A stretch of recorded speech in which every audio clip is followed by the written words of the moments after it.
Hi, listeners. Welcome to the She Speaks Life podcast, a weekly encouragement where we share our God stories. I'm your host, Jayme Elizabeth, and I am so glad you are spending time with us today to listen. Hi, and welcome back to She Speaks Life. I'm with Rachel Bruno. Rachel has a remarkable story about being falsely accused criminally and how she relied on God to reveal truth and justice in her life. Hi, Rachel. Welcome. So glad you're here. Hi, Jayme. Thank you for having me. Yeah. Oh my gosh. So, congratulations. You just released your book called Fractured Hope, A Mother's Fight for Justice, that really just takes you through this horrific journey. I can't even imagine. But before we dive into your book and your story, I would love it if you could just share a little bit about yourself so we can get to know you. Absolutely. As you said, my name is Rachel. I am married to my husband of 19 years. I have two little boys, David and Lucas. They are now 6 and 8. I am originally from Brazil. My mother and I came from Brazil to the United States when I was 2 years old, when my father passed away in a drunk driving accident in Brazil. And he was a pastor, he was a medical doctor. The missionaries here found out that he'd passed away, and they asked my mom if she wanted to come here to go to Bible school. And they sponsored us. They found a home for us and just really took us under their wing. So, my story starts at a very young age about how God has always provided for me. Little background on myself. I have seizures. I have epilepsy. And one of the main triggers to my episodes are sleep deprivation or interrupted sleep. So all you new mamas out there, you know that if you have a newborn baby, you ain't sleeping. Yeah. Oh my gosh. That was the hardest. Okay. Yes. Like I could have a million babies if they could just all sleep through the night. But Yes. that broken sleep killed me because this girl, I love my sleep. It's like at least 8 to 9 hours, solid hours every Yes, night. right. Well, I had Oh, that excuse, right, with the seizure. So I yeah, had to get my 8 hours. exactly. So a doctor told me, you have to get these 8 hours. You should get somebody to at least cover the night shift. So with my firstborn son, my mom and my mother-in-law did it, right? They rotated, they did everything. When my second son came along, they're like, we're too old for this. Yeah, we're done. Yeah, right. But Yeah. they pulled their money together and they said, here, go get yourself a nanny. And I'm like, oh my gosh, you guys are the best moms ever. So my husband and I went about, interviewing several people. We found one, she volunteered at a church. She had children herself. Her husband was a Marine. Everything seemed good. Background checks clear. She was in college, she did everything right. And we hired her to start watching my son when he was 7 days old. When he was 7 weeks old, I woke up to him screaming at about 4 o'clock in the morning. I looked at my clock. I'm like, okay, diaper, bottle, something to that extent. And he screamed and then he stopped. A few minutes went by. He started screaming again. Then he'd stop. Then he'd start again. Then he'd stop. So I finally, I'm not going to go to sleep. So I got up. I went into the bedroom. She had him swaddled inside the crib, had her chest like on top of him and was trying to rock him back and forth. And he was not having it. I mean, he was screaming. He looked very uncomfortable. She picked him up, put him on her shoulder, like in a burp position. And he stopped screaming, and she was just bouncing around with him on her shoulder. Then I walked in like anything happened. And she showed me the empty bottle. And she said, I just fed him. He's really gassy. I said, okay, fair enough. Babies get gassy. At this point, he's 7 weeks old, still very new baby. And my husband was out of town on a business trip. I had my 20-month-old son sleeping directly across the hallway. And I have this screaming baby. And I told her, he's obviously not going to settle down. Why don't you go home early and I'll take it from here? So she left. I undressed him, looking for rashes, fever, fluid dripping out of the nose, out of the ear, anything I could think of. No physical signs of anything. So I just unswaddled him. I gave him skin to skin and he fell asleep on me. I said, okay, you just wanted your mom. Yeah. A few hours go by. I must have dozed off myself. Next thing I know, he's screaming again. I wake up at 7 o'clock in the morning. Like, okay, you're hungry. Tried to nurse him. No, no luck. He would not latch, and he just kept like throwing his head back. He just looked miserable.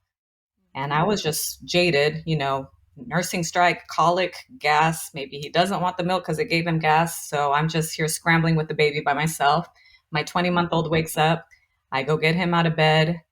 6 hours later, nonstop crying. I could not put him down for a nap. He would not eat.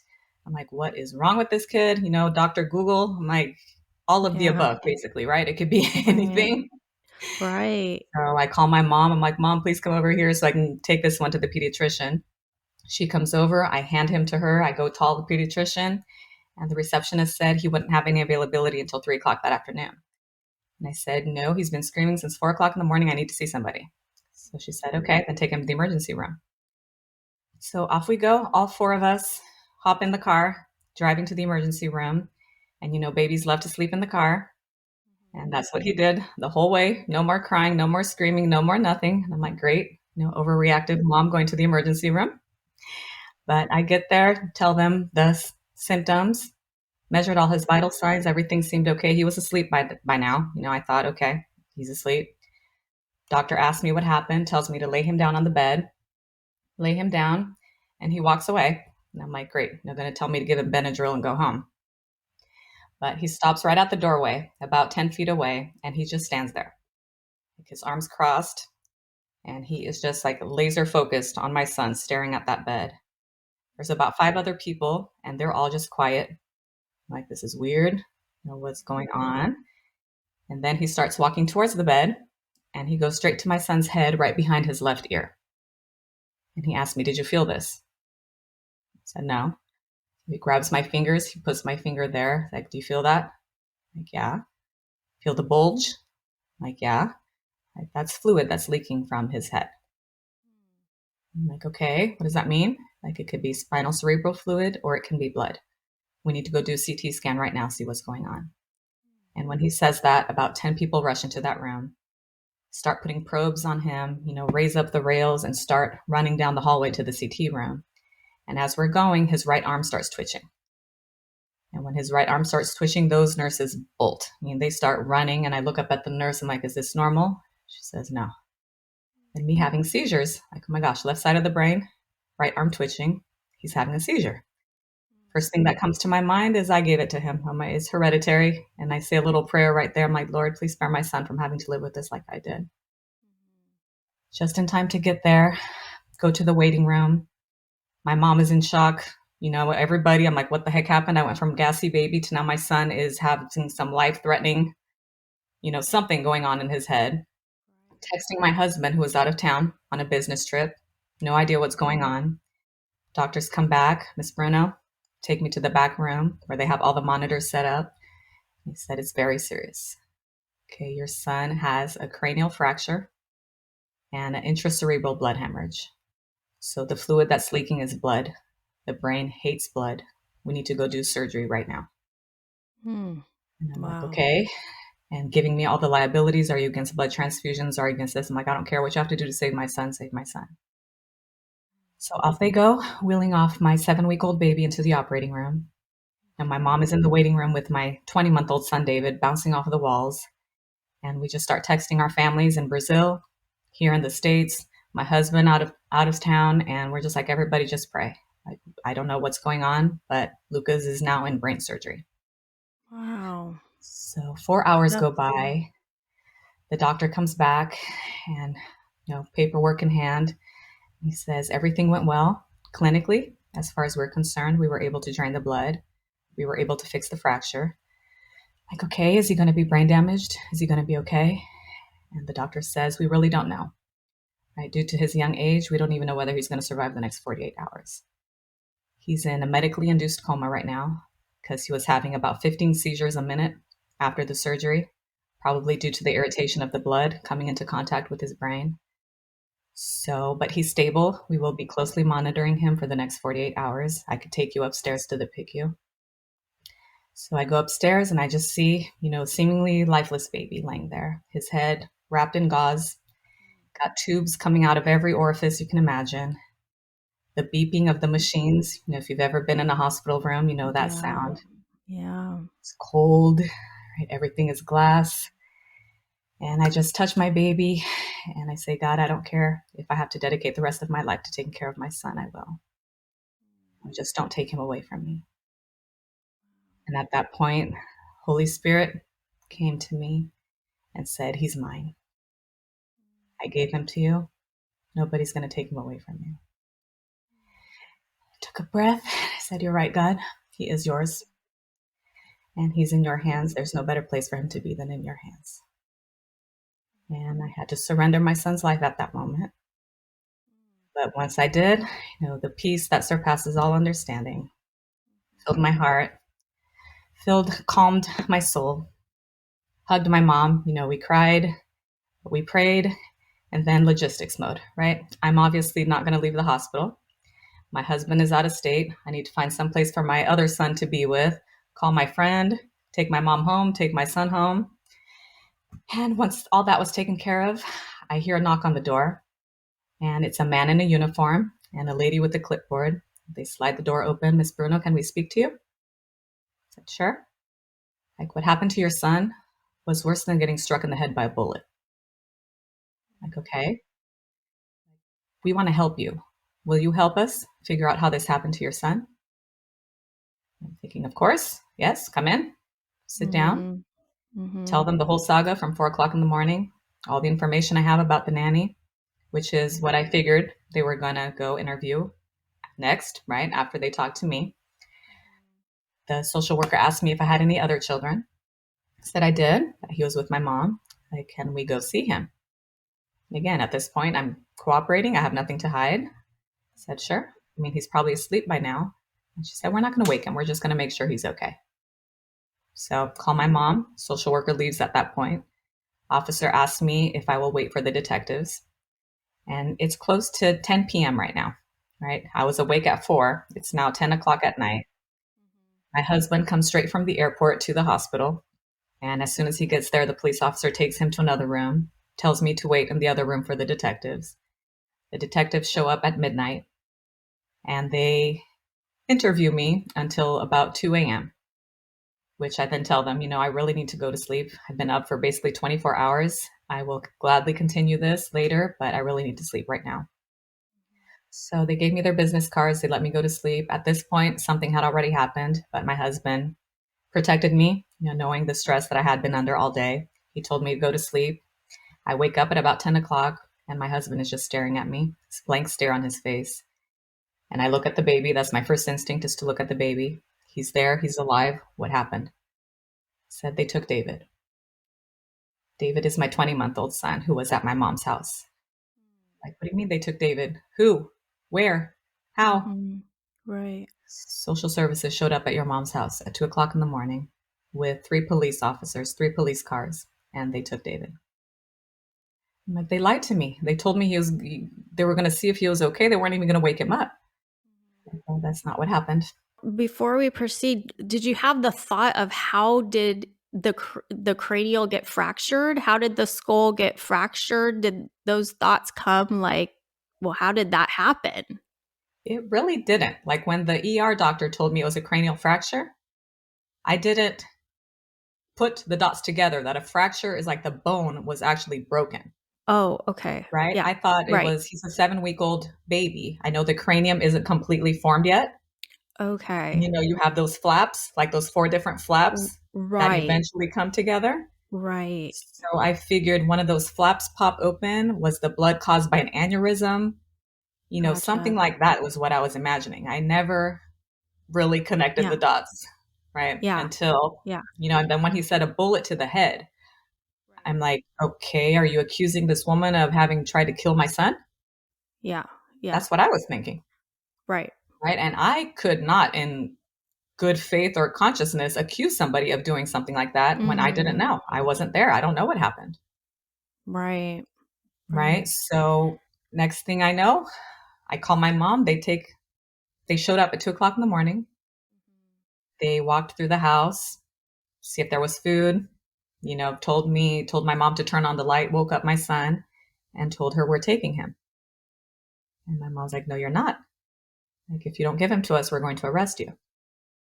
And the cops are all standing there. They don't say anything. And my mom is like, okay, if I go to jail, do I take him with me?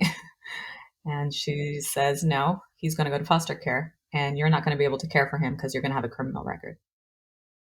So my mom felt like she had no choice but to give my son to the social worker at that point. And they strapped him into the car seat and drove off in the middle of the night.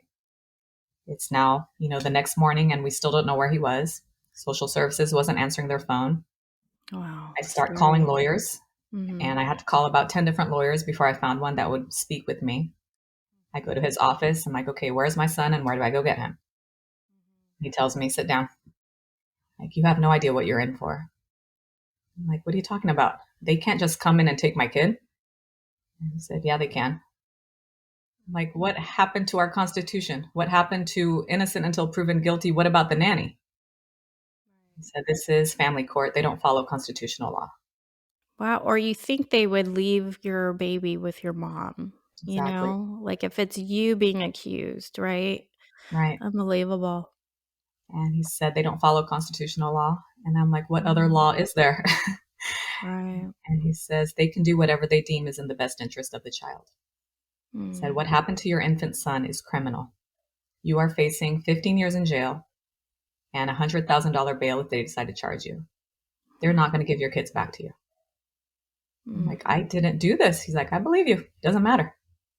Like, if I go into that courtroom and I ask the judge to give the kids back to you, social services is going to pull up this criminal investigation and it's going to show the judge and it's going to tell the judge he's putting the kids at risk by placing them mm, back with you. mm, Your saving grace is that your husband was out of town when this happened. So, legally speaking, he wasn't even at the crime scene. So, we're mhm, going to ask the judge to give sole custody to your husband. That way, they don't even risk going into foster care. Because mhm, if they go to foster care, they can be legally adopted by the foster family if the case lasts longer than 6 months. And mm, they will make it last longer than 6 months. mm. And they never questioned the nanny. They never brought Once the other. Oh, wow. Okay. after they had already seized my children. So he tells me, so if the judge grants this, your husband will get the kids, but they are going to kick you out of the house. So what choice did I have, really? Right? We go 3 days later where they have the emergency hearing and we're still praying, we're still trusting God and it's going to be different for us, right? Like, this is not going to happen, God. This is not going to happen. You are going to open those judges' eyes. You are going to open those caseworkers' eyes. This is not going to happen. So we go into that courtroom and I'm thinking it's going to be at least like Judge Judy, right? Talk to one Great. side, talk to the other side. Yeah. And when I get there, the nanny is not there. Social workers aren't there. The detectives aren't there. The police aren't there. The only person on trial is me. And they start speaking in legalese. The children's lawyers are there who are court appointed. I don't even know who they are. The social workers' lawyers are there. I have my counsel over here. And next thing I hear my name, any objections, Ms. Bruno? I said, what? Like, any Yeah. objections to the children going to their father? I said, no. Any objections, Mr. Bruno? No. He went around the room, no objections. He said, okay, children will be placed with their father. Ms. Bruno, you have 24 hours to vacate your home. You are court ordered to take child abuse classes, parenting classes, individual counseling, and a caseworker will be contacting you regarding visitation. Court is adjourned. So within 10 minutes, everything was pulled out from under me. My children, my home, my husband, and I'm there outside the hallway bawling with my mom and with my husband. And my lawyer is like, I told you this was going to happen. I'm like, I know. I still can't believe this is what happened. Right. And I'm like, where am I supposed to go now? Like, well, as long as your son is in the hospital, you could stay there. They can't kick you out. So I went back to my house. I cleared out everything that I had in my house. I went to the hospital. And 2 days later, my pastor's wife shows up to the hospital and she sees my son. At this point, he was still all tubed up, still in the induced coma. They were trying to figure out the right cocktail to control the seizures. She hugs me, she prays for him, and then she looks at me, said, I've been praying, and God told me you're coming home with me. So at this point, I knew them. I'd been at this church for about 6 years, but, high bye relationship when we see each other on Sundays. She basically invited a stranger into her house. And God just kept sending me these little pearls, these little glimpses of hope and of light throughout the story. Mm-hmm. And I couldn't have asked for a better friend at that point. She prayed with me, she laughed with me, she cried with me. And in that child abuse class, I was thinking I was going to be in there with a bunch of drug addicts, alcoholics, tattooed, pierced up people. Yeah. And when I get there, everybody was in the same boat that I was. Wow. Really? Yes. I mean, there Falsely were accused. Wow. bathtub accidents, park playground accidents, a 15-year-old posting naked pictures of herself on Instagram. A father takes action. He gets arrested. All the other 4 kids get taken. What? And I'm Oh like, my what? Why? What is going on in here? Like, why? Right. And, a little Google search, nothing new under the sun. Follow the money. Yeah. And when they took my son, that I didn't know where he was, right? They actually took him to the county children's shelter. And they wouldn't release him to me or to my husband because the case was open. They released him to my mom because she was a public school teacher, fingerprinted, mandated reporter.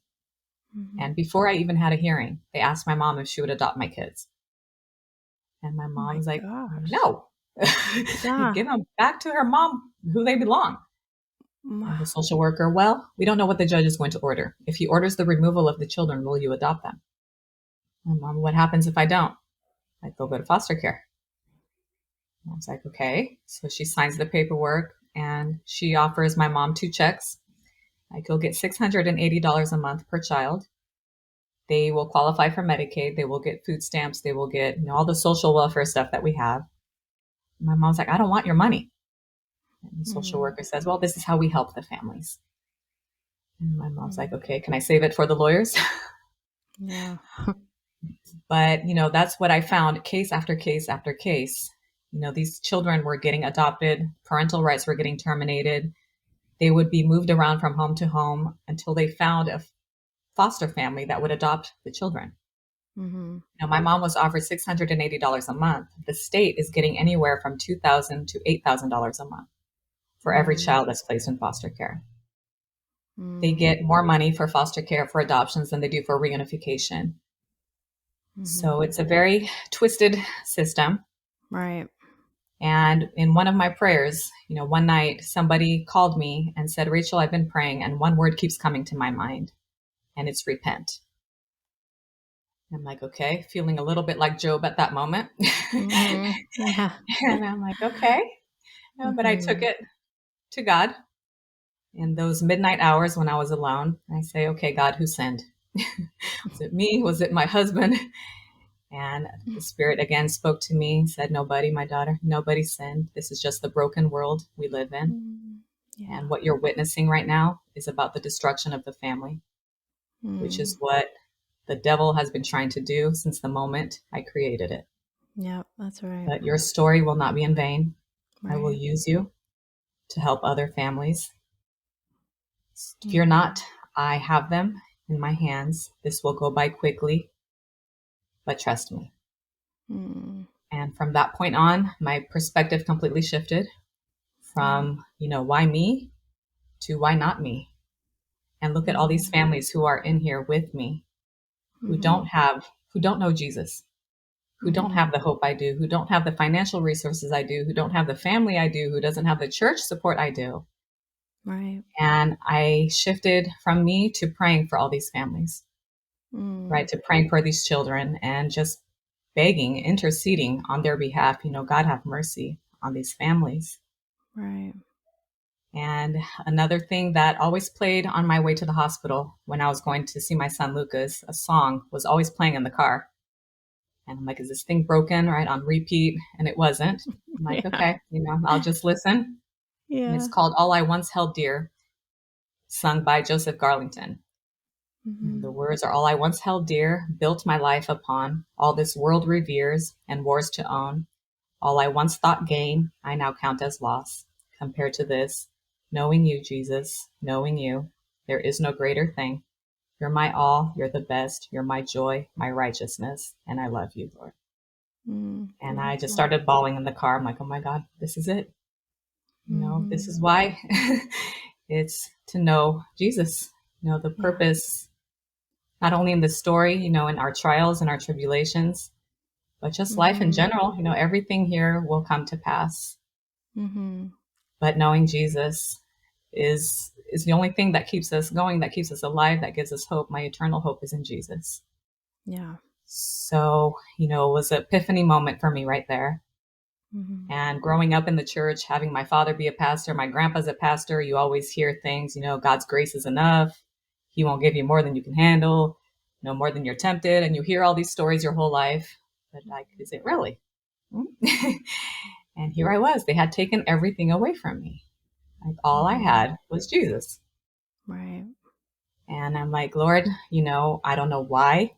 I don't understand. Mhm. If I do go to jail, if there's somebody in there that needs to hear about you, then Mhm. here I am. Mhm. Right. And my children are your children. They're with their father. I know he loves them and they will be taken care of. Mhm. But here I am. But in the end, I think God knows our heart. Of course, he knows our hearts. Mhm. And he knows I was broken. He knows that I was repented, like just for the world in general, like for everything, right? The evil that's in this world.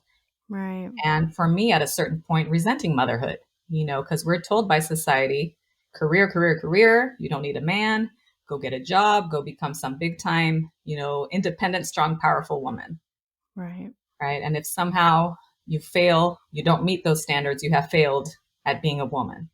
Mhm. And I got my MBA. I started my business with my husband. I did everything right and then Mhm. decided to start a family. And then I'm like, oh my gosh, I'm here sucking snot and wiping butts all day. Like, Yeah. really? This is what Yeah. the grand plan is? Right. And then it all got taken away from me.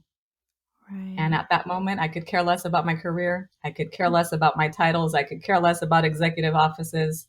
I just wanted to be a mom, Yeah. right? And to be with my children. And God showed Mhm. me what a calling it is to be a mom. Mhm. Right? That is the most important job you will ever have in your life, is to be a mom. Mhm. And I know we often feel ignored and not seen, but God sees us. He definitely sees us. Yeah. And our children need us more than ever in this crazy world. Mhm. The role I play, I mean, I'll never take that for granted ever again. Yeah. So just to finish up what happened, after they kicked me out of the house, I finished the Mhm. services. It was 40 days and 40 nights that they kicked me out of the house. And on the Oh my 40th day, goodness. Talk about biblical. yep, on the Oh my 40th day, I goodness. had a hearing. And my attorney said, don't even bother coming today. Nothing has changed. And I told Mm. my husband, he's like, I don't care what he says, we're going. So we go Yeah. to the courthouse. 3 hours later, he shows up, comes in and out, telling me to initial stuff, sign this, initial this, sign this. I have no idea what I'm doing. I'm just trusting God Mhm. at that point. He Yeah. comes back out with 700 pages. He's like, okay, if you're willing to sign the document the way it's written today, there's nothing in here admitting guilt. There's nothing in here saying that you did this. They will let you go home today. And Mm. at that point, if they told me to cut off my leg, I would have done it. Right. So I signed those documents, and he told me, I've been doing this for 23 years. I have never seen them let anybody go home before trial. You definitely Mm. have a higher power working for you. I Wow. said, Amen. Yes, I do. Mm. And I love how you went into that surrender and that heavenly perspective before you even saw the results in the natural.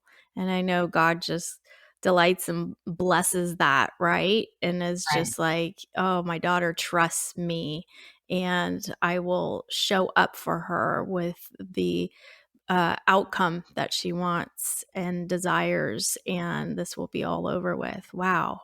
Amazing story. Yeah. So went home. Case was still open for about 6 months. The criminal investigation went open for about a year, but it was all closed. Everything was done. We sued Mhm. them and we won. We settled in December of 2018 for $1.49 million. Wow. Now, was And that scary? Like suing them? Like, you know how you're like, oh, let's not open up a can of worms, like let's let the dog lay, right, But so did you kind of get nervous doing that or I what was really your didn't. feelings on that? pushed for it. I mean, I had a fire lit up my Okay. butt, Okay. right? And when God Yeah. told me that what I went through was not in vain Mhm. and that He was going to use our story to help other families, I had total conviction of what I had to do. Now, Mhm. my husband, on the other hand, my husband was very scared Yeah. and very paranoid. I had to go to the dumpster downstairs to call the lawyer so that my husband wouldn't hear me Oh, trying to call the lawyer. how funny. I think it just shows the personalities, but I mean, Yes. it was you that went through it. So of Right. course you're just mad at this point. But yeah, and then he's probably in the protective mode, like, let's Exactly. just move Yeah. on with life and Yep. not go there and disrupt them and disturb Yep. them. Oh, Yep. But I got a yeah. hold of this attorney, and that's all he does is sue Child Protective Services. And I Wow. mean, I have 28 hours worth of depositions of the Yeah. social workers, of the detectives. I have their text messages where they made up their mind before they even got to the hospital. Wow, I mean, good for it's you really saving all that. crazy. Oh, yeah. And it's all in the book. People, there's a lot of details in this book. True Yeah. crime in real life, if you want to Right. go through it. Yeah. Yeah. Oh my gosh, it just shows how corrupt our system is and different agencies that are just not regulated. Like it just do what they want. Right. And that's not the only program, the child protective Right. agencies. There's other ones too that just are, walking around just taking advantage of power Yeah. and it's all money driven. All money driven. And that's the thing I think most Americans don't understand, that there is no due process in family court, right? Mhm. Growing up in church, I always heard about foster care as if Mhm. it were the Make a Wish Foundation, right? And let's help Yeah. these families, let's help these children. But the one Mhm. question that's never really asked is, should these children have been removed to begin with? Like, Mhm. what did they actually prove their case? And I keep thinking about my case. What would a social worker tell a potential foster family about me and Mhm. about the injuries and about what happened to my son?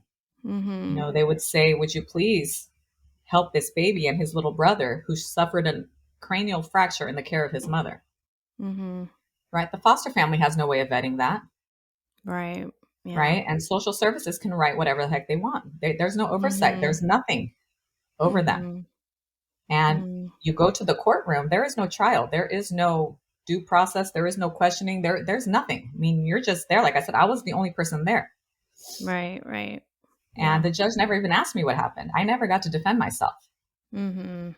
So I always tell people now, I know you want to help people. I know you want to help children. And of course, there are children out there who do need the help. Right. We're not ignoring that, of Right. course, but Right. we should have a better system Yeah. I mean, and than just we look do at the now. numbers, even the government's own numbers. Yeah. 87% of the cases are unfounded, are later Right. found to be unfounded, or like Mhm. 60 something percent are based on neglect. Like, what's Mhm. neglect? Like, that depends on who shows up at your front door. Mhm. Right. So if you see a kid that looks unkempt, if you see a single mother who's struggling, to keep the house clean, to keep food on the table, don't call social services. Offer her your time, right? Yeah. Your help. That's what it means to love one another, Right. right? Give her a home Mhm. cooked meal. Offer to pick up the kids at school. Offer to babysit Mhm. at certain times, or use your churches, use your community resources, because once we get Mhm. government agencies involved, then you lose complete control of the situation. And chances are that child is never going to see their parent again. Right. Wow. I love your faith in this. Your relationship with the Lord, it sounds was so close, like you were hearing from the Holy Spirit and you're giving over your child and surrender to Him. And I just love how when we're walking in that righteousness and that obedience to Him and how He hears our cries and He wants to come at our aid and rescue us. And I just see God just coming down and rescuing you from this broken world, from this dark system. And I bet you were just rejoicing when it was all over. I'm sure thanking God every day. And I could just imagine. So as we wrap up, if you can give us a takeaway and just leave our friend here something to ponder on and encourage them with, no matter what it looks like in our natural, how awful our circumstances, to the point where you've got nothing, no home, no husband, no children, and you're just putting your hope in Jesus. And it's just such an amazing story to see God just come through no matter how dark it looks. And Yes. I love this story so much. It's so inspiring, so encouraging, because we can take your story and apply it to anything that we are going through in life, because life can be dark, scary, and difficult. And we need to know that we have the hope of Jesus, and God is still working today. Miracles when we can't see a way out.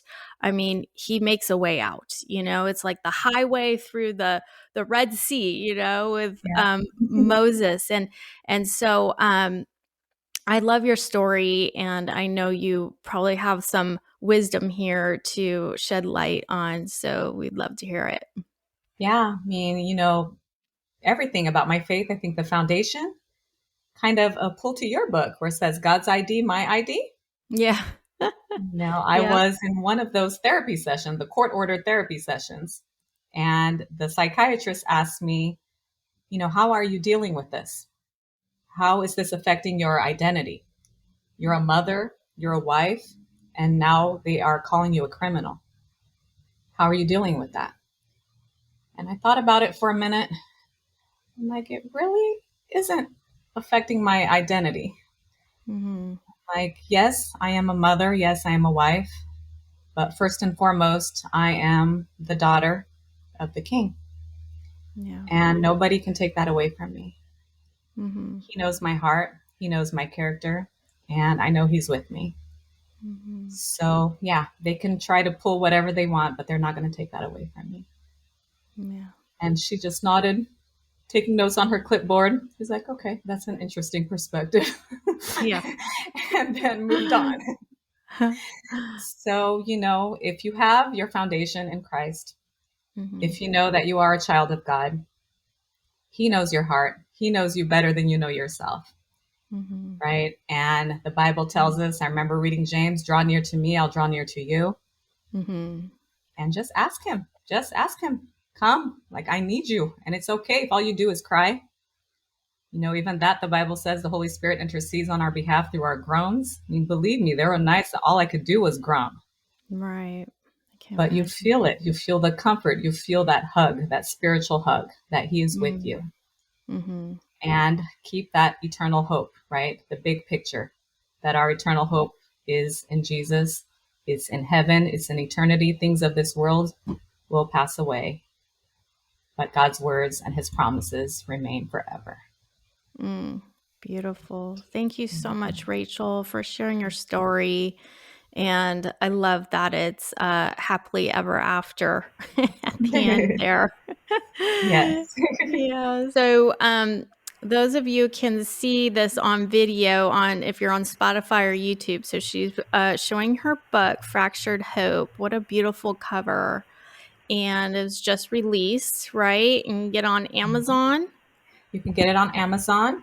And if you go to my Instagram page, Rachel Bruno Speaks, or my Facebook page at Rachel Bruno Speaks, I have a giveaway going on right now. So you can sign up and see if you are the lucky winner. That'd be so cool. Yes. I love giveaways, and I'm sure, like, especially this book, it's probably just the page turner, right? You just can't stop turning the page. You want to know what's coming up next. And Yes. wow, what a cool story of the Lord's restoration and his goodness. And so where can people connect with you? Well, go www.rachelbruno.com. I also have Facebook at Rachel Speaks, Instagram at Rachel Speaks. I'm on Twitter at Rachel Bruno, and that's where we can connect. Awesome. All right. And you have that giveaway until April 4th.